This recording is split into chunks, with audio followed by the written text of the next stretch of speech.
Okay, so we are beginning here with the chapter of atomic structure. In your previous classes, you have already done the basic fundamental particles of an atom. The center part of the atom is the nucleus. Okay, the nucleus is consisting of positively charged protons and uncharged neutrons. Then you have electrons in different orbits or different shells. We have also done how to write the electronic configuration of elements. We are also going to now write electronic configuration in terms of subshells. This part we are going to see later, but let's finish quickly of all the basics that are there that you have previously done. Okay, you have already done the definition of atomic number and atomic mass number, even the representation of the atom. Suppose any element X is there, the Z which is there, it is going to be representing the atomic number, which is going to be equal to the number of protons present in the nucleus of an atom, and it is also going to be equal to the number of electrons in case if there is no loss or gain of electrons. So this is applying for a neutral atom. That is the definition of atomic number. Then here as a superscript on the left side we are writing here A. This is going to be atomic mass number. This is going to be the sum of number of protons and neutrons present in the nucleus of an atom. We also call this as nucleon number.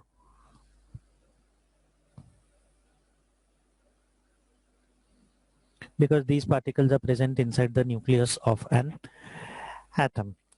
We have done all these basics. These are very easy things. For example, we are having Cl, say 35.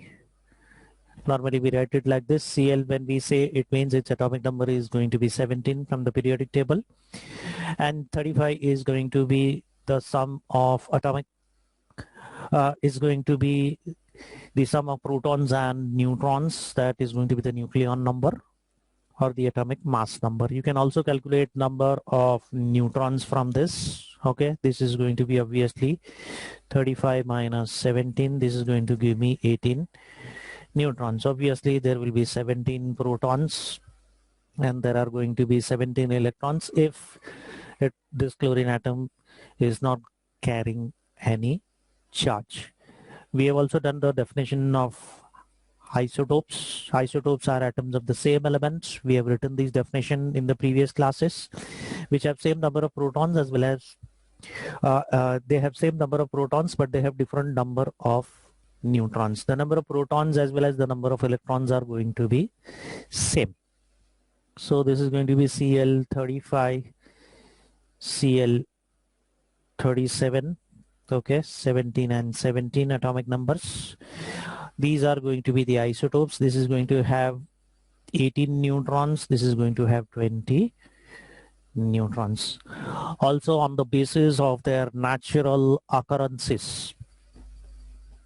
What do we mean by natural occurrences? It means in nature, in what proportion they are occurring. Approximately, if you see, chlorine 35 is 75%, while chlorine 37 is 25%. It means if you take 100 atoms of chlorine, in that 75 atoms will be such that they will be having 18 neutrons. And out of 100 atoms of chlorine, 25 atoms will be such that they will be having 20 neutrons. So on the basis of this, we are going to calculate the relative atomic mass, that is average relative atomic mass. How do we calculate this average? We have done quite a few numericals based on this also, because this is 75%. So this is going to be 75 into 35 plus this is 25%. So this is 25 into 37 divided by total percentage 75 plus 25. This is going to be 100. If we are going to do this calculation, it is going to be 35 0.5. This is how we calculate the average relative atomic mass of any particular element. We have done quite a few number of numericals based on this. That was all about isotopes, electron, proton, neutron inside of atom. All these things we have done. Then this also is not going to be so much important. How the fundamental particles of atom was discovered. It was the experiment carried out by J.J. Thomson. It is called cathode ray experiment, because before that atoms, fundamental particles of atom, protons, electrons, neutrons, all these things were not known. But these experiments made us let us know that atoms also consist of smaller particles, namely electrons were found, and then afterwards protons were discovered. That was Thomson's experiment. Okay, these are simple questions. I'm not going through those questions. This table which is there is important. Okay, so electron, the symbol is E, neutron, the symbol is N. The relative mass, it means here the electron is about 1836 times lighter than the mass of neutron or the mass of proton. Charge, if you are going to consider, obviously neutrons have no charge. Electrons are negatively charged particles, so we write the charge as -1, and protons obviously opposite. Okay, so its charge is +1. We have seen all these definition of isotopes, etc. So we will just skip this at the moment. We have already written all these definitions, etc. Okay, some of the questions based on this. In the previous classes I have done this. Okay, how many protons, neutrons, electrons are present over here? So that was a quick part, and all these questions which are there, I would expect you to do them for homework. You can try and finish them off by tonight itself.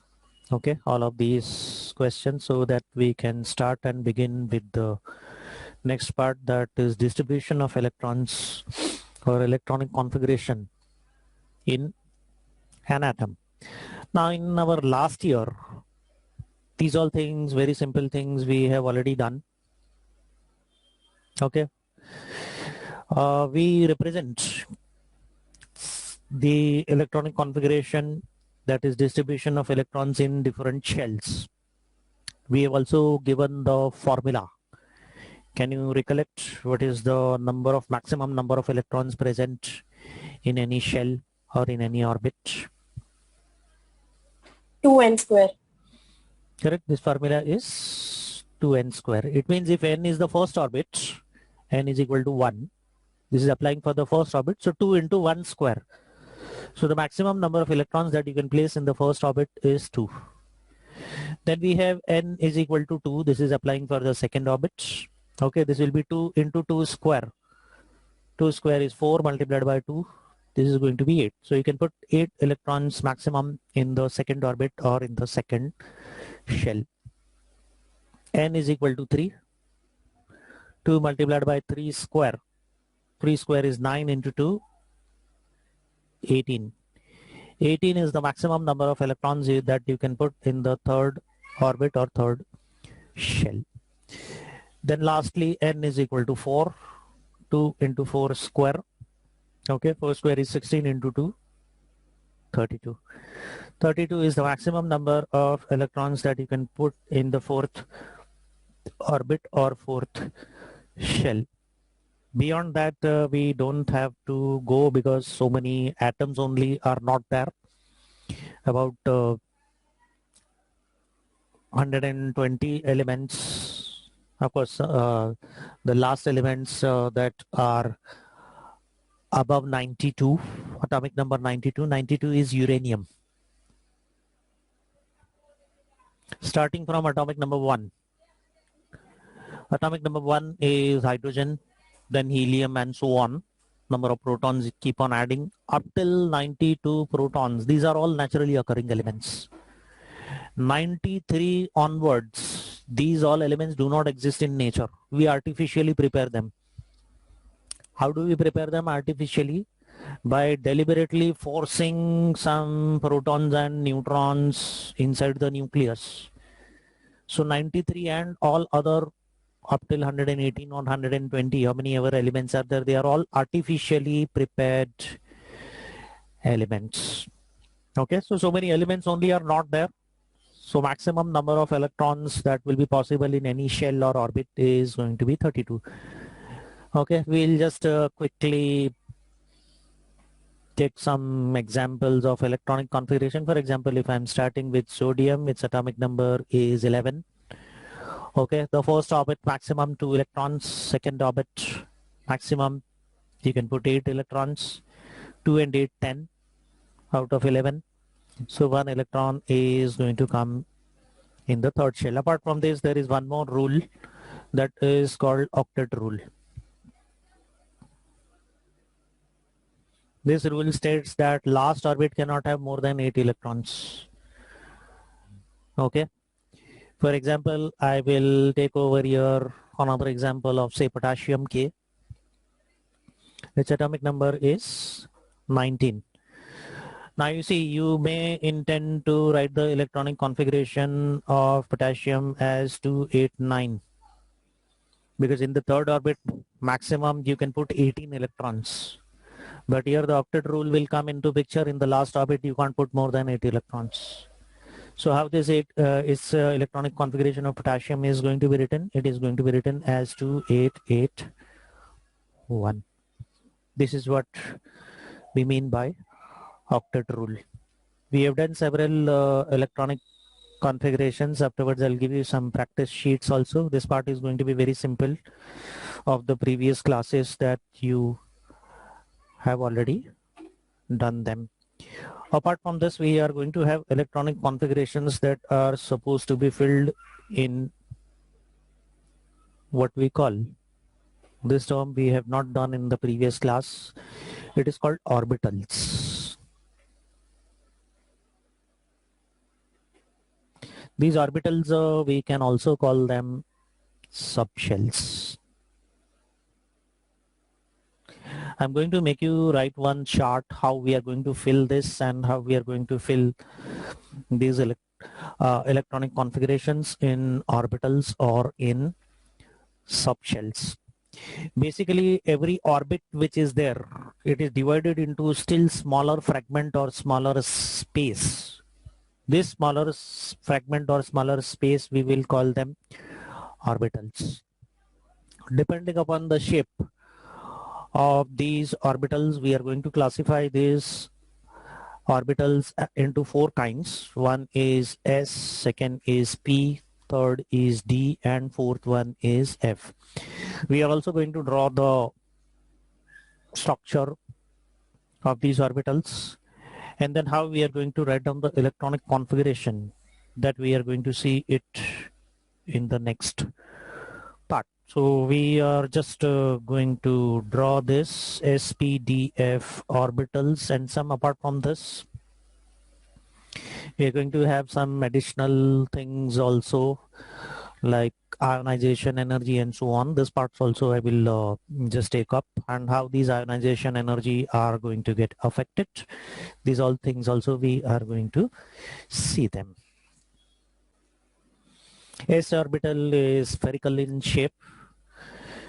Then P orbital is dumbbell shaped. Other orbitals we will not take into consideration. This is going to be the shape of S orbital and P orbital, which I will ask you to draw. Then because it is spherical in shape, it will not have any three-dimensional scope. But because here P orbitals, because the number of electrons, that also we are going to see how we are going to fill up these number of electrons. It is going to have 3 orientations in space, Px, Py, and Pz, that is along 3 axes, x-axis, y-axis, as well as z-axis.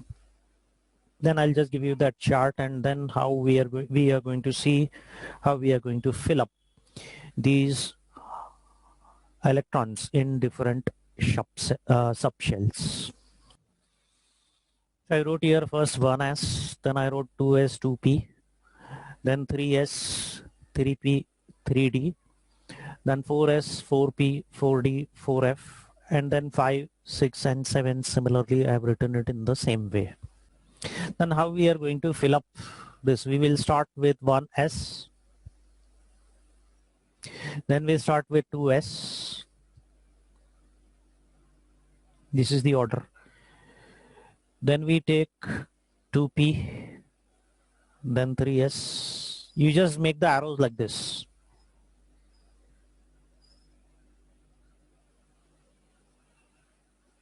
This is the order in which you are going to fill up the orbitals. Why we are filling up like this? Because the energy levels which are there, every particular orbital which is there, it is suggesting that how much energy it is possessing. Okay, now I'll just take one comparative example over here.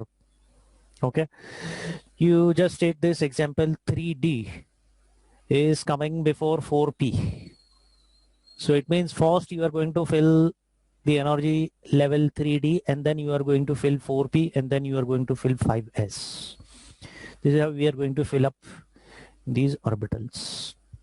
There are only 7 periods in the periodic table. So maximum number of shells possible are 7.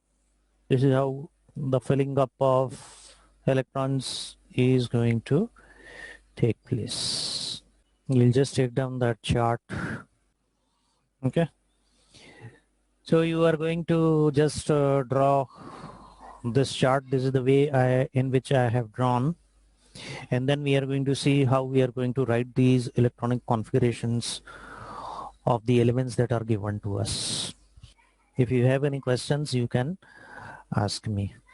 I'll just take down this, and then we'll start writing electronic configuration from atomic number 1, that is hydrogen. These are not subatomic particles. These are the spaces inside the orbit. An orbit is divided into smaller regions which we call orbitals. And depending upon the shape we are naming them, the spaces are named as S, P, D, and F. And that is going to depend upon where we are going to place that electron, whether in S orbital or P orbital or D orbital or F orbital, depending upon how much energy it is going to have. This chart that you have drawn is showing you the energy levels, because when I'm saying this part, when I'm saying 1s, it means it is going to have minimum amount of energy. Then if I'm going to go for 2s, it is going to have, this orbital 2s is going to have more amount of energy than the electron that is present in 1s orbital. So these are not particles, but they are the spaces or the regions where the electrons are located inside the orbitals. Okay. Now, how are we going to write the electronic configurations, and how we are going to put these electrons in different orbits or orbitals? Now we have seen here, these are the maximum number of electrons that we can put in first, second, third, fourth shell, etc. Now the first orbit which is there, it can have maximum of 2 electrons. So what we are going to do is we are simply going to draw a box like this.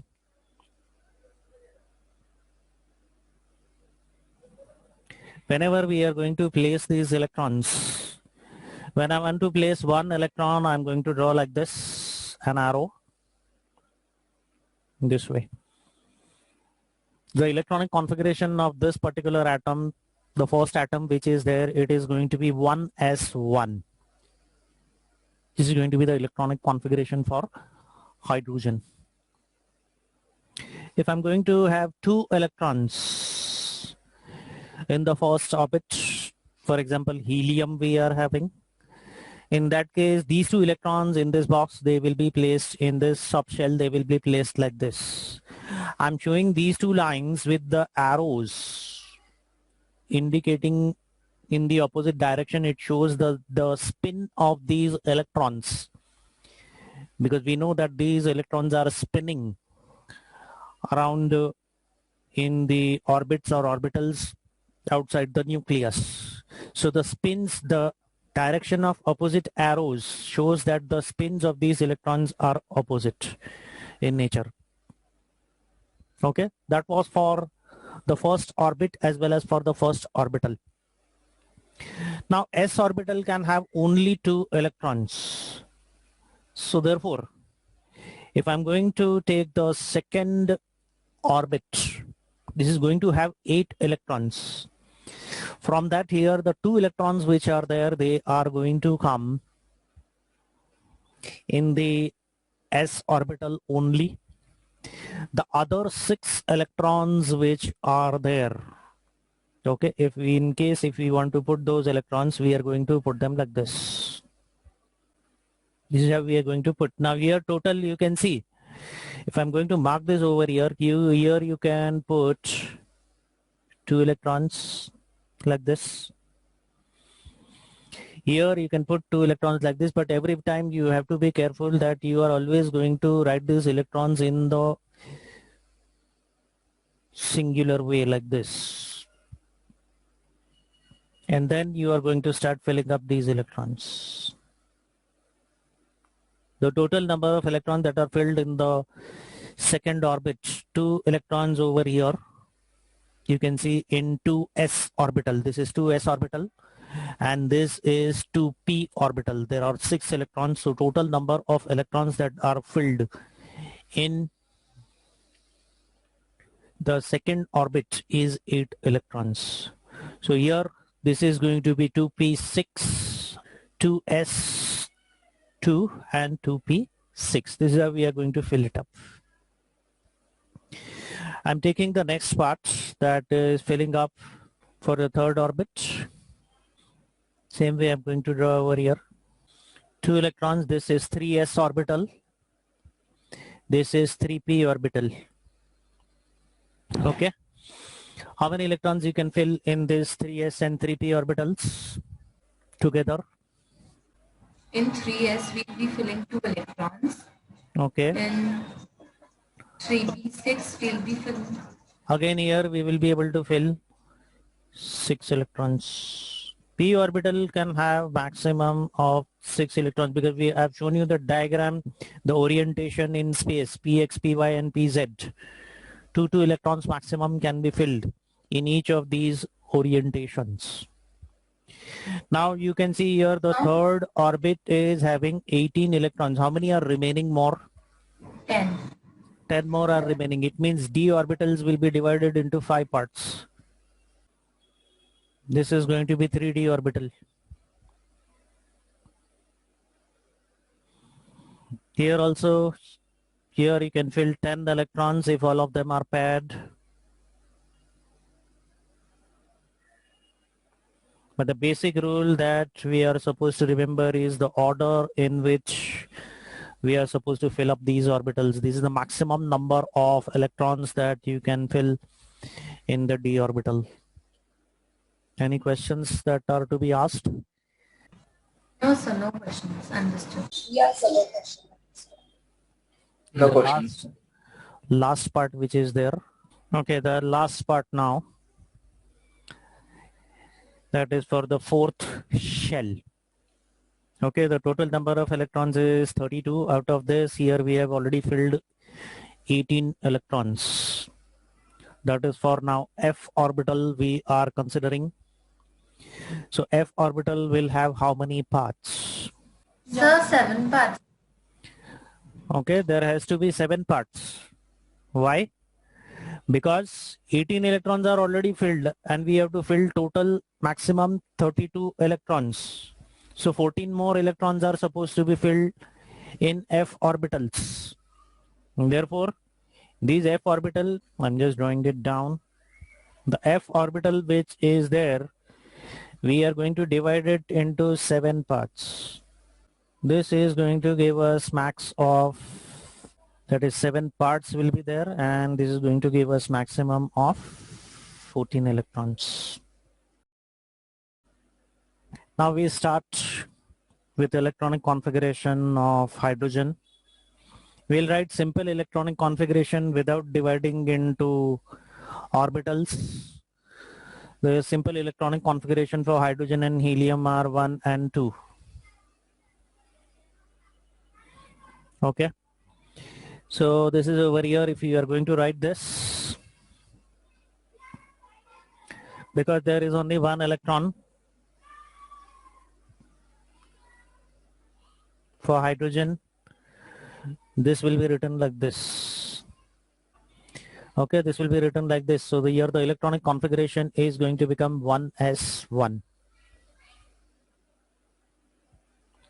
For helium, 2 electrons are there.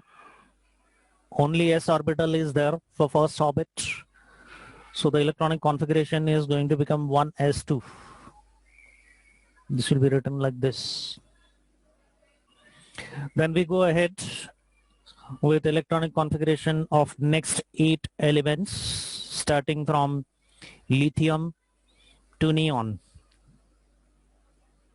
I'll give you time later to take down everything. First, we are going to write down on the left hand side the simple electronic configuration, only in terms of orbits, not in terms of orbitals. What is the electronic configuration of lithium? There are 3 electrons. Atomic number is 3. So its electronic configuration is going to be 2, 1. This obviously you can continue. This will be 2, 2. And this is going to be 2, 8. Okay.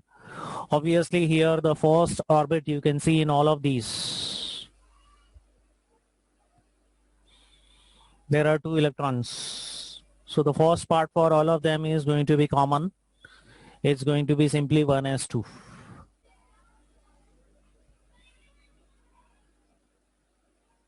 This is going to be common for all the parts. Okay. Now 1s2, it means these 2 electrons are occupied. There is 1 electron remaining. Look into the order of orbitals. This is the order of orbitals that we are supposed to follow. This is what we have drawn. Okay. So after 1s, the next orbital that is going to come is 2s. So we are going to fill this. This will be 1s2, 2s1. Okay. For this now beryllium, similarly 1s2. The first 2 electrons are occupied. This is going to be 2s2. Afterwards, we are going to have some reasoning questions. According to this electronic configuration, if we are writing, the valency of beryllium is supposed to be 0. But then this electron is going to get excited and it is going to get promoted. When the electron is promoted, then the electronic configuration for this lithium is going to become 1s2, 2s1, 2p1. This is for beryllium we are taking. Because these electrons become unpaired, therefore the valency of beryllium becomes 2. So such kind of reasoning questions also we are going to have later in other questions when we are going to discuss them. Similarly, you are going to write down the electronic configurations up till neon. I'll give you time to take down the electronic configuration of first 2 elements, hydrogen and helium. If you have any more questions, that also you can ask, and you will try to fill up the electronic configurations up till neon. Always remember the rule that is supposed to be followed is whenever you are placing these electrons in p orbitals, these electrons, they are supposed to be unpaired. We cannot pair them. I'll just also draw the structures that we are going to do for this.